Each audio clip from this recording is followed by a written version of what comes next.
Rolet komike bëhen shpejt të dashura për publikun dhe vështirësia është ta ruash natyrën e tyre në kohë. Luzja me batutat, plastikën, mimikën dhe zërin e ka bërë të vështirë personazhin për të zëvendësuar me një karakter tjetër. Aktoria Renata Caci, modeste për suksesi në shumë episode të spektakleve të humorit e jo vetëm, ka gjithë sharmin dhe pozitivitetin për të ndezur atmosferën. Në këtë ditë festash, gëzon e më shumë se fjalët i qeshin syt, ndërsa nuk e konceptojmë dot pa 4 putroshët e saj të zemrës. Kjo është periudha më e bukur e vitit për mua. Festat për mua vinë që në 1 dhjetor. Këto janë dashuri, unë vdes në mbaroj fare. Edhe është akoma më e bukur atmosfera. Jo në fest kam gjithmonë, sepse këto i kam tërkos në përkëm, zgjohem me këto, flej me këto. Është një, nuk e di, janë fest më vete. Kështu që gëzojnë akoma më shumë, sepse edhe 4 putroshat e ndjejnë atmosferën e festave. E në momentin që ne gatuajmë për tavolinën e ndrimit të viteve, gjysma e tavolinës i shkon këtyre. Kështu që ne kemi thjesht ndonjëherë mundësi vetëm t'i ndjejmë aromën se ikën mishi vetëm për këta.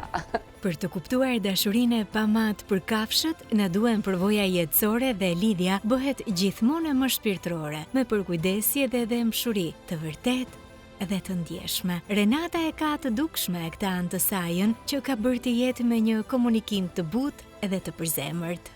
Si është rritur, që e vogël faktikisht, kam pasur atë lloj ndjesie, shikoja në sy më shikonin dhe nuk e kuptoja çfarë është kjo ndjesi kaq e bukur që njeriu nuk ma jep. Që e vogël e kam patur këtë ndjesi, që 6 vjeç, që 5 vjeç. Edhe duke u rritur e kuptova që këto janë, domethënë, një lloj prioriteti ndryshe nga njerëzit. Dhe ato që s'kan kafshë, jam shumë e bindur që në këto momente po më shajnë se nuk më kuptojnë kurrë. Kështu që kjo është një lloj dashurie e cila nuk përcaktohet dot. Në ditët ku njerëzit kanë shpesh një gëzim të pashpjegueshëm, dhuratat janë një detaj që i mbush dhe i shkon shumë atmosferës. Dhurata ime më speciale. Unë i bëj gjithmonë dhurat vetes. Unë vdes për këto gjërat kozmetike, me thënë të drejtën, dhe pak a shumë futem në ato botën e kozmetikës. Jemi te estetika. Disa i bëjnë vetes dhurat udhëtime. Unë nuk është se si dua, por duke qenë se merrem shumë me qenushat dhe ditën këtu e kam shumë të angazhuar, ideja është që edhe 2 ditë pushime do ma prishin komplet atë rutinën, domethënë. Kam edhe një lloj disipline në jetën time të përditshme dhe nuk po i fus pushimet. Por sa i përket pastaj dhuratave të tjera që mund t'i bëj vetes, një darkë e mirë. Ndoshta edhe vetëm, më pëlqen shumë, mund dal shumë shpesh vetëm. Ideja është që një kafe e pi vetëm, shëtitjet e bazditas i bëj vetëm. 1 minutë si mi shkurtër deri jashtë Tirane mund ta bëj vetëm. Kjo mua më pastron komplet energjitë negative të cilat kanë ndikuar te unë gjatë ditës, gjë që ka filluar tani që të mos më ndikojnë më.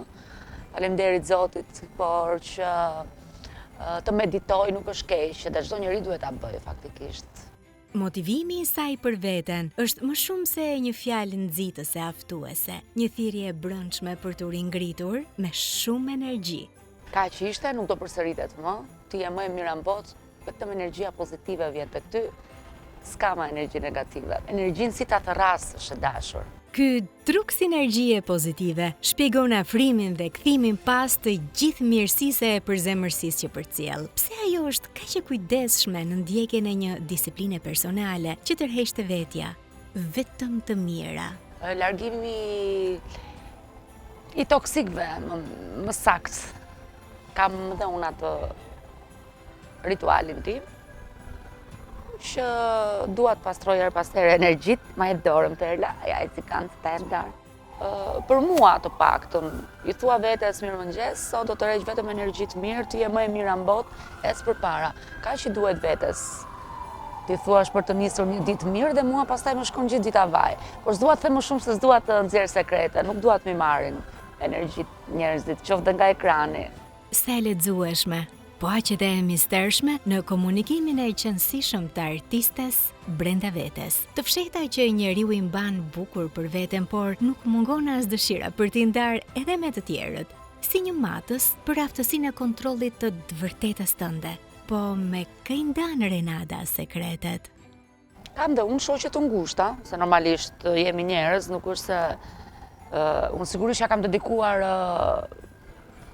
mbi 50% jetën 4 putroshve, por sigurisht marrëdhënia me njerëzit dhe na intereson sepse ndajmë ato gjëra të cilat me këto gjë nuk i ndajmë dot se nuk na e kuptojnë gjuhën, ndoshta na kuptojnë gjuhën e trupit apo sa shumë i duam, por ndonjëherë kemi nevojë të jemi dhe me njerëz. Kam përshtypjen, kam shoqe të ngushta që mund t'i ndaj, por në shumicën e rasteve me mamin, sepse nuk ka më mirë se sa ti besosh njeriu të më të besueshëm në botë, ti besosh gjërat e tua me të cilat ti do përballesh nesër ose pas nesër. Duhet një mendim i qartë, i saktë dhe një mendim i sigurt që ti nuk gabon kurrë. Gjithmonë do mbetemi gocat e vogla të mamit, edhe ti edhe unë. Të gjithë. Më përpara më ka pas përkëdhelur pak, tani sikur është nuk më përkëdhel më. Sepse shikon që ndoshta përkëdhelja e tepërt nuk është se të jep një lloj stabiliteti për të ardhmen për jetën tënde. Ideja është unë do jem gjithmonë aty e vogla e mamit, por ajo nuk e shpreh këtë gjë. E ndjej që gjithçka në jetë ajo e ka bërë, ka kontribuar dhe vazhdon të jetoj për mua. Kështu që kjo është përkëdhelja dhe dhurata më e madhe që mund t'i bëj nëna fëmijës.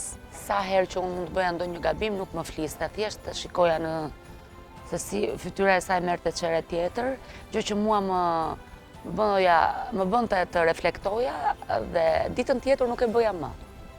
Ndonjëherë gjua e nënës ashtu si dhe e kafshme, po bëj këtë lloj paralelizmi, nuk ka nevojë për fjalë. Mamaja, më e afërta, bashk ndajnë edhe dashurinë për kafshët e botën për qark, për ta jetuar çdo ditë bukur të dyja. Mami i përkushtohet shumë që nushave. Mami im i përkushtohet shumë sepse është më shumë se gjysmën e ditës ajo me ta, unë i përkushtohem në mëngjes dhe mbas ditës sigurisht, por ajo i përkushtohet shumë pasi i ka rënë të qëndroj me ta dhe i do shumë. E suksesshme në skenë, në paqe me veten, në sipërmarrjen e saj, e afërt me mama si vajza e vogël e rritur me vlera, por çfarë ndodh në privatësinë e Renadës? Me angazhimet e mia, me televizionin, me një sipërmarrje të vogël që kam, që është gjëja më e bukur, por shumë e vështirë. Domethënë, në momentin që ti vendos të mos kesh pronar në kokë por ta bësh gjithçka vetë, pastaj pjesa tjetër është ti ke pronar klientin, kështu që në momentin që do ta marrësh përsipër diçka, prandaj quhet sipërmarrje, duhet i rish mbi kokë. Janë dhe ca angazhime të cilat me thënë të drejtën nuk më lën ti rri 100% mbi kokë, por dua të jap këtë mesazh, nuk ka si tempulli jot. Njeriu gjithmonë ka nevojë për pavarësi, por nuk e shpreh. Dhe kur lodhet nuk e ndjen dhe nuk e di se çfarë ka. Kështu që ndoshta kam jetuar shumë zhurmshëm më përpara, kam pranuar më shumë se ç'duhet njerëz në jetën time, më kanë lodhur dhe kam kuptuar që unë ja dal vetëm pse të duhet ta mbush fletoren me shumë se ç'duhet me fjalë. Fletora e jetës time duhet të jetë aq sa mban. Kështu që edhe ajo pavarësia të jep një lloj sigurie, një lloj komoditeti në jetën tënde që ti ta dashurosh më shumë jetën, ti japësh më shumë vlera vetes dhe gjërave që ke dëshirë të bësh. Sigurisht tash ndonjëherë kemi nevojë për njerëz, të gjithë kanë nevojë për njerëz. Renada Caci goditi me personazhin e Luzës. Publiku merr kënaqësinë e krijimit të rolit, ndërsa prapaskenat e luftat për të ngjitur në maj rolet janë sakrificë. Si e kam rritur me kohën, po. Siç pishet njeriu kur rritet, dhe piqet vitet tregojnë që ti je pjekur tashmë dhe të bëhet zakon. Ajo gjë ashtu është dhe me personazhin. Me personazhin, biles unë ato e quaj më të pjekur se ç'duhet, se arriti një farë kohe që u bë shumë deklamativ, i themi në gjuhën tonë profesionale. Dhe doza e atij personazhi kur unë dilja në skenë më bënte të harroja se kush jam dhe ku jam. Aq shumë futesha në lëkurën e atij personazhi. E kisha më të besueshëm se sa veten time. Më jep një tekst i mua sot, ta bëj më mirë si personazhi se sa si Renada. Aq shumë mu futa në lëkurën e atij personazhi. Pra erdhi një pjekje natyrshëm, një rritje sezon pas sezoni natyrshëm, derisa arrita në një e pëlqeja shumë, edhe sot e kësaj dite nuk dal dot nga lëkura e atij personazhi. E kam të veçantë, e kam personazhin e jetës time. Flokët e mia që kanë hequr, po me kalimin e kohës bëra paruke. Këto flok ky floku im i artë ka dhënë aq shumë për atë personazhin. Është gjysma e personazhit, është ana vizuale, ka të bëj shumë, sidomos në një kabaret show. Pse kjo zgjedhje për ta lënë pak më njanë rolin e Luzës? Jo, e di pse, sepse nuk dua që t'i futem sot, sepse i bie të rigjit ditën me Luzën pastaj. Dua ta vazhdoj si Renada komplet ditën dhe intervistën për disa arsye, po gjithsesi dua që ajo të flej në mendjen time, sepse po fillova t'i futem sërish, do më zgjohen gjërat të tjera, dëshirat të tjera, dhe nuk dua ta ngacmoj, ta lë pak të flej aty ku është. Luzja nuk është më vetëm një rol i Renadës, është i çdo rrjethi miqësor e familjar që bëjnë humor e shprehen përmes batutave të saj, po si ndihet ajo kur njerëzit e përshëndesin, po përmes të njëjtave batuta? Jam mësuar tani. Në fillim bezdisnin pak, me thënë drejtën, po. Jo, bezdisha më flisnin shumë gjatë ditës, saqë edhe unë ndonjëherë thoja, o zot, unë kam emër, se më të rrisnin gjithë me emrin e personazhit, edhe transformimi që bëra në atë lloj personazhi, në atë lloj spektakli, mua më ka sigurisht që më dha një trampolin goxha të madhe në karrierën time, po edhe të penalizon pak, sepse askush nuk e dinte si isha unë, si flisja. Vishesha gjithmonë në ekran me mantelin e Luzës dhe kishin shumë të vështirë të besonin te unë për më shumë, të më njihnin më shpejt edhe të krijoj edhe unë ndoshta edhe pse jo një profil tjetër. Qoftë si moderatore, gjë që do jem shumë shpejt. E kam provuar moderimin, kam sezonin faktikisht, sepse kam patur podcastin tim, dhe pse jo, profili i muzikës ndoshta.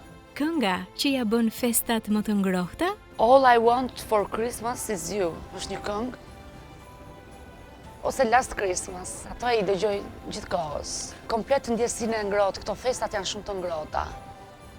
Lloj ndjesie që s'doja të marronte kurrë.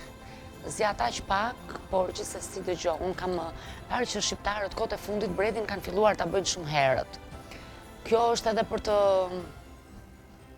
jemi të lodhur dhe duam të përfshihemi sa më shpejt ndoshta në këto atmosferat e festave, se na bën mirë dhe nga ana psikologjike.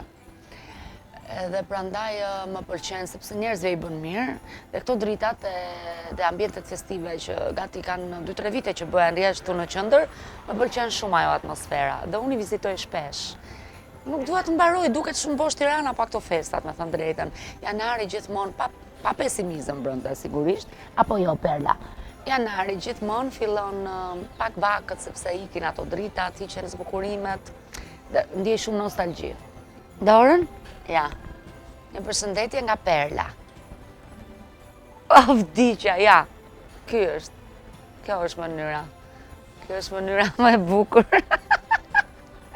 Për ata që më kuptojnë, dashuroni kafshët o njerëz, sepse nuk ka gjë më të mirë. Terapi absolute. Terapi absolute. Kjo është Perla, shoqja ime. Renada erdhi në intervistë me perlën e saj, një qenushe bukuroshe dhe shumë miqësore. Ka një harmoni mes tyre të adhurueshme, saqë duket vështirë që mund të ta superojë një njeri dhe të hyjë mes tyre. Pak më shumë se perlën, unë të dua njerëz pak më shumë se qenushët. Zorë se ndodh në këtë botë. Fal, po, jam shumë e vërtet në këtë që them. S'ka diskutim. S'ka diskutim, jam të vetmit që nuk më japin asnjë energji negative, nuk më shkaktojnë asnjë stres. Dhe nuk dua të jenë dhe kaq të përulur drejt ta haj, se më vjen gjyna ndonjëherë që janë dhe kaq të përulur. Duhet të jenë më lozonjar, më të përkëdhelur. Unë prandaj kur kam marrë qenushat, nuk kam vendosur të trajnoj për 2 arsye. Dorën, bravo nëna. Për 2 arsye. Si rria një lat, lutem. Për 2 arsye, sepse do ndjesha shumë gjynaf, si kur këto çdo gjë ta merrnin me komandë, do ndjeshin ato keq. Edhe pastaj sikur i burgos me atë disiplinën e rreptë më shumë se ç'duhet. Dhe këtu pra dua të dalet e përulja, kështu që këto më japin vetëm dashuri dhe nuk duan asgjë mbrapa si shpërblim, është e çuditshme. Një urim i veçantë i Renadës për 2026-ën? Zgjohu, thyje ti akullin i pari apo e para, kushdo qoftë, për të kaluar sfida të vështira në jetën tënde, sepse përveç teje askush nuk di dhe nuk do të ecë përpara me një forcë kaq të madhe. Vetëm ne duhet të bëjmë hapin të parët për ta rrëzuar dhe për ta thyer çdo sfidë. Aq është vetëm fillimi. Pastaj është çdo gjë e jotja. Ky është mesazhi për çdo njeri. Gëzuar nga unë, 4 putroshët dhe Perla.